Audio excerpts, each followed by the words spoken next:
अस्सलाम वालेकुम दोस्तों।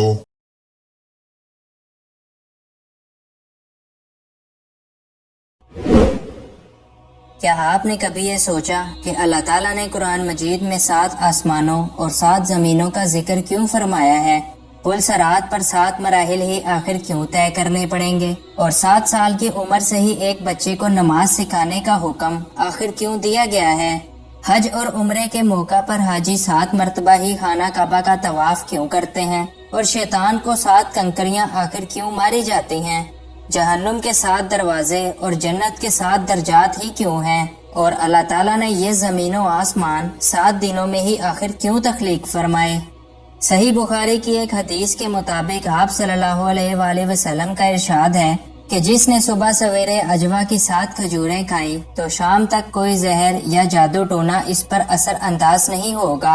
इसी तरह कौमे आद पर जो हवा भेजी गई वो 7 दिनों तक ही वहाँ चलती रही, जिसने कौमे आद का नामो निशान मिटाकर रख दिया।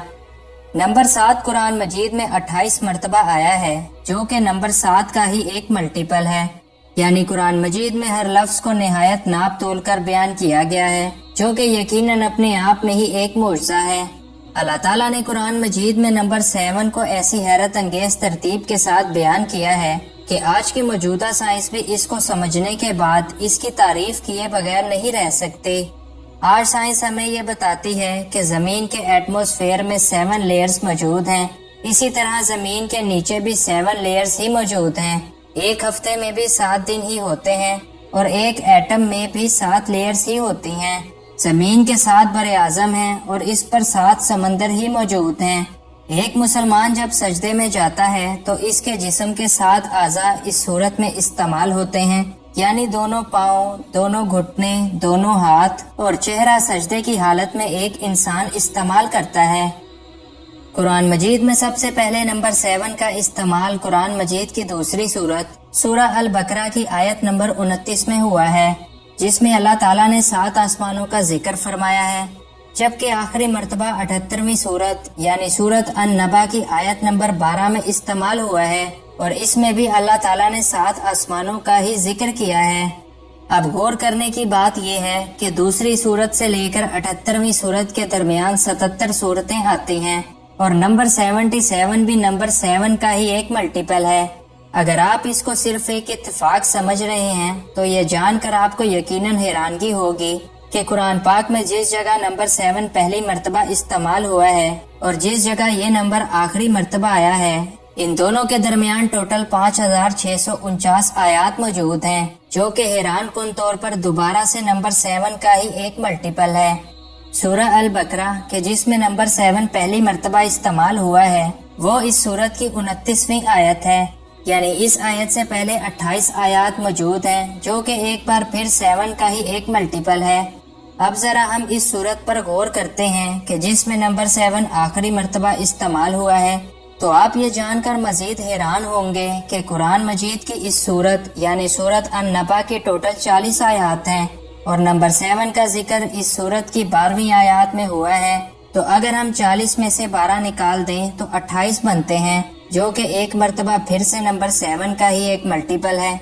चनाचे नंबर्स की ये हैरत अंगेज तरतीब कुरान मजीद की फजीलत का एक वाज़ेह सबूत है, क्योंकि एक इंसान चाहे जितना भी काबिल बन जाए और चाहे जितना भी बड़ा सुपर कंप्यूटर क्यों न ले आए, वो ऐसी हैरत अंगेज तरतीब से कोई किताब हरगिज नहीं लिख सकता।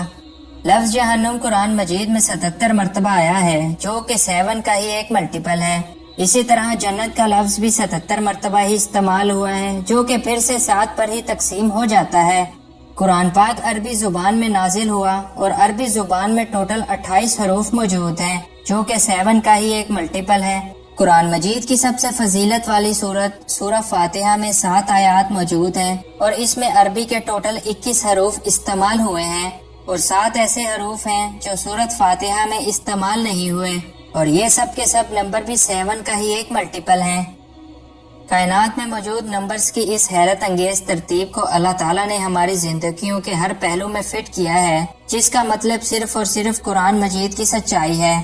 इसके बारे में अल्लाह पाक ने कुरान मजीद में इरशाद फरमाया है کہہ دیجئے کہ اگر یہ انسان اور جن اس بات پر جمع ہو جائیں کہ اس قرآن جیسا بنا لائیں تو وہ اس جیسا ہرگز نہیں لا سکیں گے، اگرچہ وہ اس بات پر ایک دوسرے کے مددگار ہوں۔ ہمارے معاشرے میں کئی لوگ ایسے بھی ہیں جو کہ نمبرز کو خوش قسمتی یا بد قسمتی کی علامت سمجھتے ہیں، اور انہی میں سے نمبر 7 بھی ایک ایسا نمبر ہے جو خوش قسمتی کی علامت سمجھا جاتا ہے، لیکن اصل میں نمبرز اور قسمت کا آپس میں کوئی تعلق نہیں ہے۔ اس لیے یہ کہنا کہ فلاں نمبر میرے لیے خوش قسمتی یا بد قسمتی کی علامت ہے، یہ سراسر غلط ہے۔ حضرت عبداللہ بن عمرو سے روایت ہے کہ اللہ کے رسول صلی اللہ علیہ وآلہ وسلم نے ارشاد فرمایا، جس شخص کو بدفعلی اپنی حاجات سے روک دے تو اس نے شرک کیا۔ چنانچہ قرآن مجید میں موجود معجزات میں سے نمبر 7 ہمیں قرآن مجید کی سچائی اور ایک اللہ کے وجود کے ہونے کا درس دیتی ہیں، تاکہ لوگ اس کو سمجھیں اور اس ذات کو جانیں جو ان کو اور اس کائنات کو بنانے والی ہے۔ آئی ہوپ کہ آج کی ویڈیو آپ کے لیے انفارمیٹیو رہی ہوگی اور آپ کو اس ویڈیو سے کچھ نیا جاننے کو ملا ہوگا۔